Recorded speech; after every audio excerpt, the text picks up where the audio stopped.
নমস্কাৰ সুপ্ৰভাত জনাইছো সকলোলৈকে আৰু মোৰ মৰমৰ ভিউৱাৰ্ছ সকল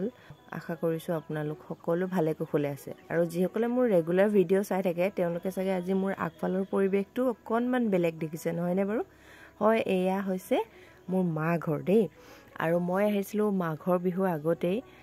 8-9 জানুৱাৰীতে অহা ঘৰলৈ দুদিনৰ বাবে আহিছিলো তাকে অলপ ভিডিঅ' কৰিছিলো আৰু এডিটিং কৰাৰ সময় নোপোৱাৰ কাৰণে ভিডিঅ'টো দিয়া লেট হৈছে আৰু মা ঘৰত আহি কি কৰিলো দুদিনত তাকে অলপমান ভিডিঅ' কৰি ৰাখিছো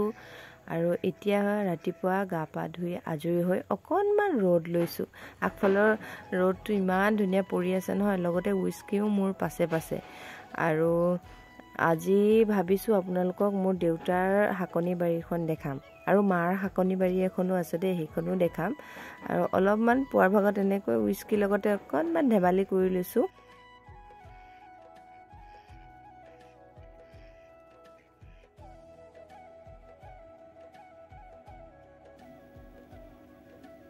আৰু এইখনে হৈছে মোৰ দেউতাৰ হাকনি বাৰীখন যিখনত আছে অসমীয়া পিয়াজ লাই লফা পালেং ধনিয়া মূলা বিনছ ফুলকবি ওলকবি আৰু আছে বেঙেনা আছে ব্ৰকলি আছে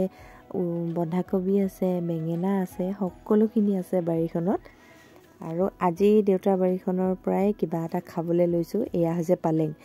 যিটো মই মোৰ বাৰীখনত কৰা নাছিলো আজি পালেং শাকেৰে একেবাৰে লোকেল মাছ আছে তাকে খাও বুলি ভাবিছো ৰান্ধি লৈ যেহেতু মোৰ এইবাৰ পাঠাকৰ লগত মাছ খোৱা হোৱাই নাছিলে আৰু আজি মা ঘৰত এই পালেঙৰ হৈতে লোকেল মাছ বনাম বুলি লৈছো আনফালে এয়া মায়ে উলিয়াই লৈছে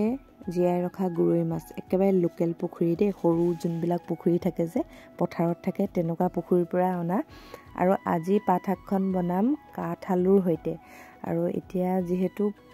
মাঘৰ মাহ নহয় যে মাঘৰ মাহত কাঠআলুটো সিজনে আৰু আজি সোৱাদ ভৰা এখন জুল বনাব লৈছো পালেঙৰ হৈতে গুৰৈ আৰু কাঠআলু হৈতে এখন জুল আৰু এয়া কাঠআলু টুকুৰা কৰি ললো লগতে পালেং শাকখিনিও কাটি ললো আৰু এয়া মাছ ফ্ৰাই কৰি ললো সকলোতে জানেই একেবাৰে সাধাৰণভাৱে বনাইছো তেল দিলো তাতে মাছ কেইটা অলপমান ফ্ৰাই কৰি লৈছো একেবাৰে কেঁচাকে দিলেতো আৰুৱে সোৱাদ লগা হয় আগৰ দিনত ডাইৰেক্ট মানে বাছি লৈ পেলাই দিয়ে নহয় নে শাকত সেইটো জুল খাবলৈও কিন্তু এটা বেলেগ এটা সোৱাদ লাগে আৰু এতিয়া তেলখিনিত অকনমান কাঠআলু কেইটুকুৰা অলপমান তেলতে ফ্ৰাই কৰি লৈছো অলপ কাঠআলু যেহেতু ৰসটো মানে অলপ আঠা নিচিনা হৈ থাকে ন এতিয়া দি দিছো কাটি ৰখা পালেংখিনি বৰ এটা মিহিকৈ কাটিবলৈ জনা নাই অলপ দবৰা হৈছে বাৰু এনেকৈ খাম যেহেতু পাঠা অকমান সিজাই ললো অলপমান কমি গৈছে যেহেতু পাঠা আৰু ইয়াতে মই এতিয়া জোখমতে হালধি দি দিম হালধি দিয়াৰ পিছতে পানী দি ইয়াক উতলাম পাঠাটো অকমান কম হ'লেও একো নাই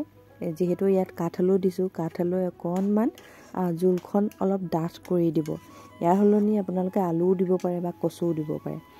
এতিয়া যেহেতু কাঠআলু সিজন সেইকাৰণে কাঠআলু দিছো আৰু এতিয়া কুহুমীয়া গৰম পানী দিছো গৰম পানী দিয়াৰ পিছতে ইয়াত সোৱাদ অনুসৰি নিমখ দি দিছো খুব ইচ্ছা গৈ আছিলে মোৰ এনেকুৱা এখন জুল খাবলৈ যেহেতু মোৰ এইবাৰ খোৱা নাছিলে খাবলৈ আৰু মাৰ ঘৰত আহি এয়া মই জুতি লৈছো আজি এফালে উতলি আছে মাছ কেইটা যেহেতু ফ্ৰাই কৰি ৰাখিছিলো মাছ কেইটা হিজি একেবাৰে উৱলি যাব সেইকাৰণে অকনমান দেৰিকৈ দিবলৈ থৈছো কাৰণ কাঠআলু কেইটুকুৰা বইল কৰি লোৱা নাই অলপমান সিজিব লাগিব যে পানীত সেইকাৰণে মাছখিনি অলপ দেৰিকৈ দিছো যেহেতু কাঠআলুটো অলপমান সিজি গল এতিয়া আকৌ ঢাকন লগাই দিছো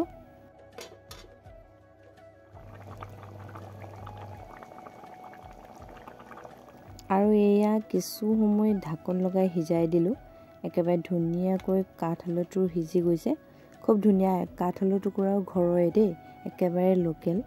মাঘৰ বিহু বুলি খানি ৰাখিছে আৰু এয়া লোকেল ধনিয়াৰ ওপৰত অলপমান ছটিয়াই দিছো আৰু এইখিনি মোৰ আজি গুৰৈ মাছৰ হৈতে পালেং আৰু কাঠআলুৰ জোল একেবাৰে ৰেডি হৈ গ'ল ৰেচিপিটো কেনেকুৱা পালে কমেন্ট কৰি জনাবলৈ একেবাৰে নাপাহৰিব